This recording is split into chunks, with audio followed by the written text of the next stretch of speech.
నమస్తే అండి, నా పేరు Lavanya. Welcome back to Bhimavaram special kitchen. ఈరోజు నేను మీకు చాక్లెట్ కేక్ని ఎలా తయారు చేసుకోవాలో చూపిస్తున్నానండి. ఈ కేక్లో స్పెషల్ ఏంటి అంటే లోపల వాడే బేస్ అంతా కూడా ఎగ్లెస్ అండ్ అలానే షుగర్లెస్ కూడా. అవెంతో పని లేదు, కోడిగుడ్లతో పని లేదు. మనం గ్యాస్ మీదే చాలా హ్యాపీగా ఈ కేక్ని బేక్ చేసుకోవచ్చు. ఈ కేక్ని నేను రాగి పిండితో తయారు చేశానండి. టేస్ట్ అయితే అద్భుతంగా వచ్చింది. తప్పకుండా అందరూ కూడా ట్రై చేయవలసింది. అండ్ అలానే ఇది చేయడం పెద్ద కష్టమేమీ కాదు అండి. స్టెప్ వైజ్గా చేసుకుంటే చాలా ఈజీగా చేసేసుకోవచ్చు. ఒకవేళ మీ దగ్గర బీటర్ లేకపోతే విస్కర్తో క్రీమ్ ఎలా చేసుకోవాలో కూడా నేను ఛానల్లో ఆల్రెడీ ఎప్పుడో అప్లోడ్ చేశాను. ఆ వీడియో నేను డిస్క్రిప్షన్లో లింక్ ప్రొవైడ్ చేస్తాను. సో హ్యాపీగా ఎవరైనా ఈ కేక్ని ప్రిపేర్ చేసుకోవచ్చు. మరి రెసిపీలోకి వెళ్లే ముందు చిన్న లైక్ ఇవ్వండి. ఆ లైక్ వల్ల నాకు చాలా మోటివేషన్ వస్తుంది ఇలాంటి మంచి రెసిపీస్ చేయడానికి. ముందుగా మనం కేక్ని బేక్ చేసుకోవడం కోసం ఒకవేళ మీ దగ్గర కేక్ టిన్ ఉంటే కేక్ టిన్ తీసుకోండి. లేకపోతే ఇలాంటి స్టీల్ గిన్నె కానీ లేదంటే సీవండి గిన్నె కానీ ఏదైనా తీసుకుని దానికి ముందు బేస్లోని చుట్టూరు కూడా ఆయిల్ని అప్లై చేసుకుని ఆ తర్వాత పిండిని వేసుకుని మొత్తం అంతా కూడా చూపిస్తున్న విధంగా డస్ట్ చేసుకోవాలి. కింద బేస్లోని అలానే సైడ్స్లోని ఎక్స్ట్రా పిండి అంతా కూడా రిమూవ్ చేసుకోండి. ఒకవేళ మీ దగ్గర బటర్ పేపర్ ఉంటే ఆయిల్ తర్వాత పిండి అప్లై చేయకుండా ఇలా బటర్ పేపర్ని పెట్టేసుకోండి. ఈ విధంగా మనం కేక్ టిన్ని రెడీ చేసుకుని పక్కకు పెట్టేసుకుందాం. ఇప్పుడు కేక్ బ్యాటర్ని తయారు చేసుకోవడం కోసం మిక్సీ జార్లోకి ఒక కప్పుడు చిక్కటి పెరుగు తీసుకోండి. ఈ పెరుగు పుల్లగా కాకుండా కమ్మగా ఉండాలి. అలానే దీంట్లోకి ఒక అరకప్పు దాకా నూనెను వేసుకోండి. ఈ నూనె సన్ఫ్లవర్ నూనె అయి ఉండాలి. వేరుశనగ నూనె కానీ లేదంటే నువ్వుల నూనె కానీ కేక్కి పనికిరాదు. అలానే దీంట్లోకి పావు కప్పు కాచుకుని చల్లారి పెట్టుకున్న పాలను వేసుకోండి. అలానే దీంట్లోకి ముప్పావు కప్పు దాకా కూడా బెల్లం పౌడర్ని వేసుకోవాలి. ఇక్కడ నేను పంచదారని వాడట్లేదు. అలానే ఒక టీ స్పూన్ వెనీలా ఎసెన్స్ని వేసుకోండి. లేకపోతే స్కిప్ చేయండి. కోడిగుడ్లు వాడట్లేదు కాబట్టి నీచు స్మెల్ ఏమీ రాదు.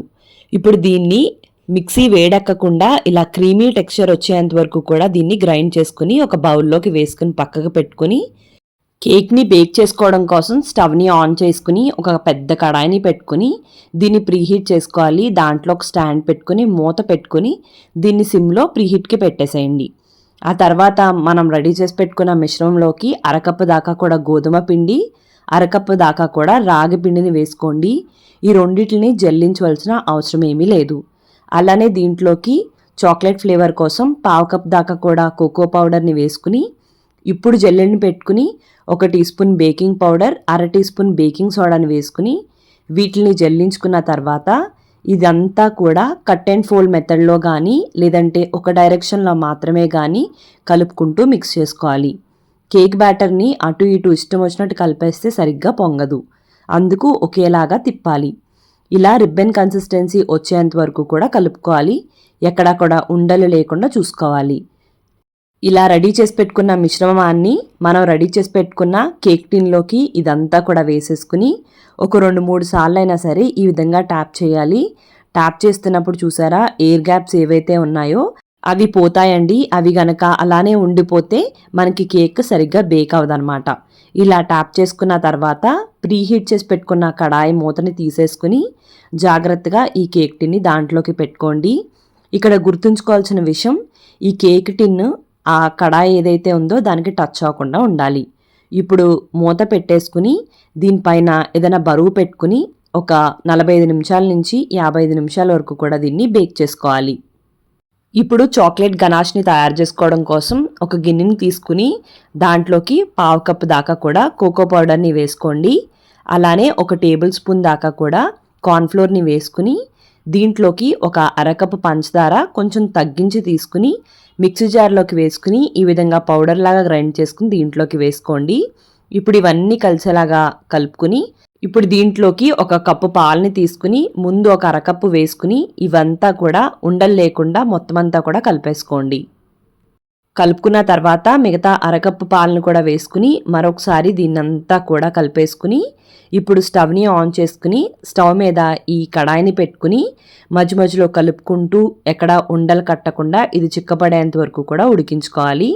ఈ విధంగా కన్సిస్టెన్సీ రావాలండి. ఇంకా పలచగా ఉన్నా పర్వాలేదు.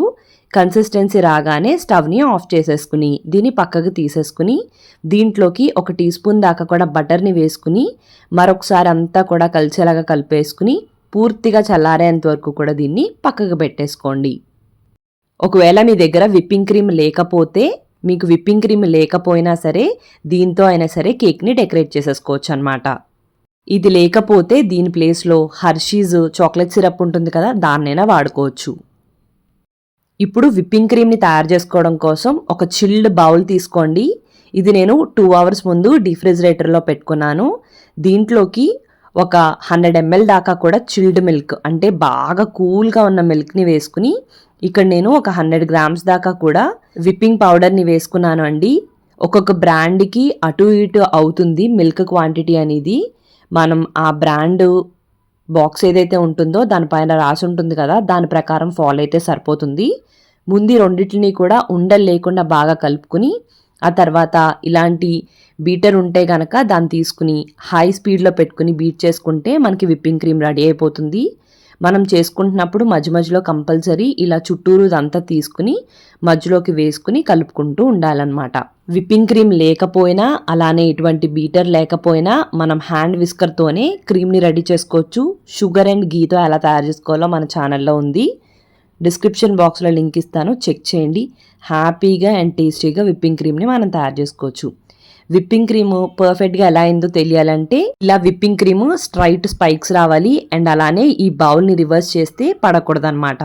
ఇప్పుడు ఇది రెడీ అయిపోయినట్టు దీన్ని కూడా ఒక 15 to 20 minutes పాటు ఫ్రిడ్జ్లో పెట్టేసుకుంటే మనకి ఐసింగ్ చేస్తున్నప్పుడు పర్ఫెక్ట్గా వస్తుంది. ఐసింగ్ చేస్తున్నప్పుడు మనకి కంపల్సరీ కావాల్సిన షుగర్ సిరప్ని తయారు చేసుకోవడం కోసం బౌల్లోకి ఒక అరకప్పు దాకా కూడా నీళ్లు పోసుకుని అలానే 2 టేబుల్ స్పూన్ల పంచదారని వేసుకుని దీన్ని కరిగేంత వరకు కూడా కలుపుకోవచ్చు. లేదంటే స్టవ్ని ఆన్ చేసుకుని ఈ గిన్నెని స్టవ్ మీద పెట్టుకుని జస్ట్ షుగర్ కలిసేంత వరకు కూడా స్టవ్ మీద ఉంచుకుని తర్వాత తీసుకుని ఫ్రిడ్జ్లో పెట్టేసుకుంటే మనకి షుగర్ సిరప్ కూడా రెడీ అయిపోతుంది. ఈ లోపు మనం బేక్ చేసుకున్న కేక్ కూడా రెడీ అయిపోతుందండి. ఇక్కడ నేను ఒక 48 minutes తర్వాత చెక్ చేస్తున్నాను. కేక్ బేక్ అయిందో లేదో చెక్ చేయడం కోసం ఒక టూత్పిక్ కానీ నైఫ్ కానీ తీసుకుని మధ్యలో కనుక గుచ్చి చూస్తే ఎక్కడా కూడా పిండి అంటుకోకుండా వస్తే కనుక పర్ఫెక్ట్గా బేక్ అయినట్టు. ఒకవేళ కేక్ లాగా ఏమైనా టచ్ అయితే అది బేక్ అయిపోయినట్టేనండి. ఓన్లీ పిండిలాగా వస్తే మాత్రమే అది బేక్ అవ్వలేనట్టు. కంపల్సరీ మధ్యలోనే గుచ్చుకోండి, ఎందుకంటే చుట్టూరు సైడ్స్ అంతా తొందరగా బేక్ అవుతుంది కానీ మధ్యలో సరిగ్గా బేక్ అవ్వదు. ఇప్పుడు కంపల్సరీ దీన్ని పక్కకు తీసేసుకుని పూర్తిగా చల్లారేంత వరకు పక్కకు పెట్టుకోండి. మనం ముందుగా రెడీ చేసి పెట్టుకున్న చాక్లెట్ గనాషు నాకు చిక్కగా అయిపోయిందండి. దాని కన్సిస్టెన్సీ అడ్జస్ట్ చేసుకోవడం కోసం కొద్దిగా మిల్క్ వేసుకుని ఈ విధంగా అడ్జస్ట్ చేసుకుని రెడీగా పెట్టుకున్నాను. అలానే కేక్ పూర్తిగా చల్లారిపోయిన తర్వాత మాత్రమే దీన్ని డిమౌల్డ్ చేయాలి.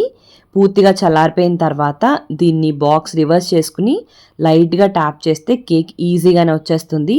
రాకపోతే నైఫ్తో చుట్టూరు అంచులంతా ఒకసారి ఇలా అనుకుని తీసుకోండి, ఈజీగా వస్తుంది.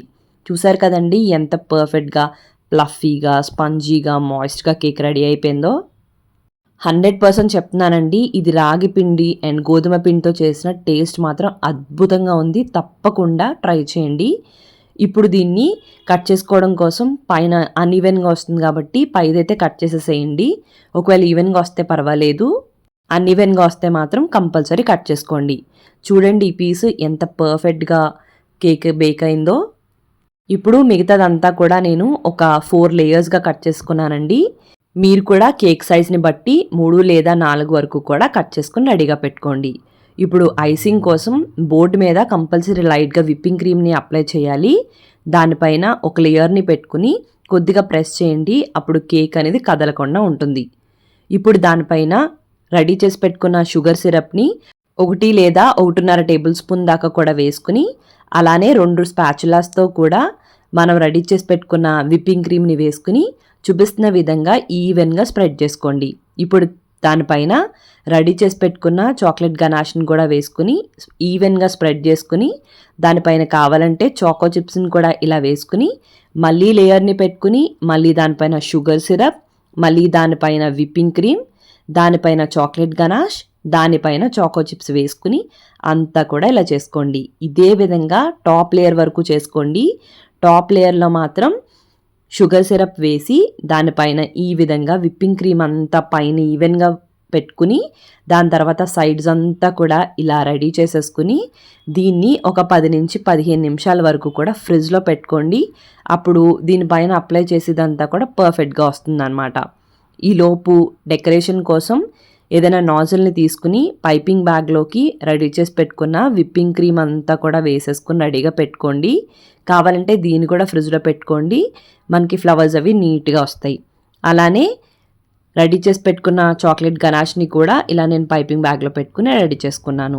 ఇప్పుడు ఒక 10 మినిట్స్ తర్వాత కేక్ని తీసుకుని మళ్ళీ స్పాచులాతో ఈ విధంగా చుట్టూరు అంతా కూడా చక్కగా విప్పింగ్ క్రీమ్ని చూపిస్తున్న విధంగా అప్లై చేసేసుకోండి. చూడ్డానికి కష్టంగా ఉండొచ్చండి, బట్ కొంచెం కాన్సన్ట్రేట్ చేస్తే మనం కూడా ఇంట్లో హ్యాపీగా కేక్స్ని చేసుకోవచ్చు. పైన సైడ్స్న అంతా కూడా అప్లై చేసుకున్న తర్వాత ఇలాంటి ఒక టూల్ ఉంటే కనుక ఇలా మనం చూపిస్తున్న విధంగా స్క్రాప్ చేసేసుకుంటే అంతా కూడా ఈవెన్గా వచ్చేస్తుంది. సైడ్స్ అంతా అనేసిన తర్వాత పైన కూడా అనుకోండి. స్క్రాప్ చేస్తున్నప్పుడు స్క్రాపర్కి అంటుకున్న విప్పింగ్ క్రీమ్ అంతా మాత్రం తీసేసేయండి. ఇలా రెడీ చేసి పెట్టుకున్న దాంట్లోకి చాక్లెట్ గనాష్ని ఫిల్ చేసుకున్న పైపింగ్ బ్యాగ్ని చిన్న హోల్ పెట్టుకుని ఈ విధంగా మనం డెకరేట్ చేసుకోవచ్చు. ఇలా అనేమి లేదండి, మీ ఐడియాని బట్టి మీకు నచ్చిన దాన్ని బట్టి ఎలా అయినా సరే డెకరేట్ చేసుకోవచ్చు. నేను ఈ విధంగా చుట్టూరు అంతా ఇలా అనుకున్న తర్వాత పైనంతా కూడా స్ప్రెడ్ చేసేసుకున్నాను. ఇలా పైనంతా వేసేసుకున్న తర్వాత దీనిపైన నేను నార్మల్ విప్పింగ్ క్రీమ్తో ఫ్లోరెట్స్ని కూడా పెట్టేసుకున్నానండి.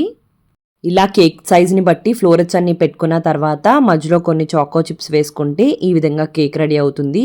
ఇప్పుడు దీన్ని ఒక 1 అవర్ పాటు ఫ్రిడ్జ్లో పెట్టేసుకుని తీసేసుకుంటే మనకి పర్ఫెక్ట్గా చాక్లెట్ కేక్ అయితే రెడీ అయిపోతుందండి. ఇప్పుడు దీన్ని కట్ చేసి చూద్దాము. మన ఇంట్లో ఎప్పుడైనా బర్త్డేస్ వచ్చినప్పుడు కానీ, యానివర్సరీస్ వచ్చినప్పుడు కానీ, లేదంటే న్యూ ఇయర్ అప్పుడు కానీ మనకి కేక్ కావాలి అనుకుంటే తప్పకుండా ఈ విధంగా ట్రై చేయండి. చాలా జెన్యూన్గా చెప్తున్నానండి. రాగి పిండి యూస్ చేసాం కదా, టేస్ట్ ఎలా ఉంటుందో అని అస్సలు అనుకోవద్దు. నిజంగా మైదాతో చేసిన కేక్కి ఏ మాత్రం తీసిపోదు టేస్ట్, అంత బాగా వచ్చిందనమాట. చూసారు కదండి, కట్ చేసిన తర్వాత ఎంత పర్ఫెక్ట్గా నీట్గా కనిపిస్తుందో కేక్. మరి మీకు ఈ వీడియో నచ్చినట్టయితే తప్పకుండా లైక్ చేసి మీకు ఎలా అనిపించిందో కామెంట్ చేయండి. ట్రై చేస్తే మాత్రం ఎలా వచ్చిందో కూడా కామెంట్ చేయండి.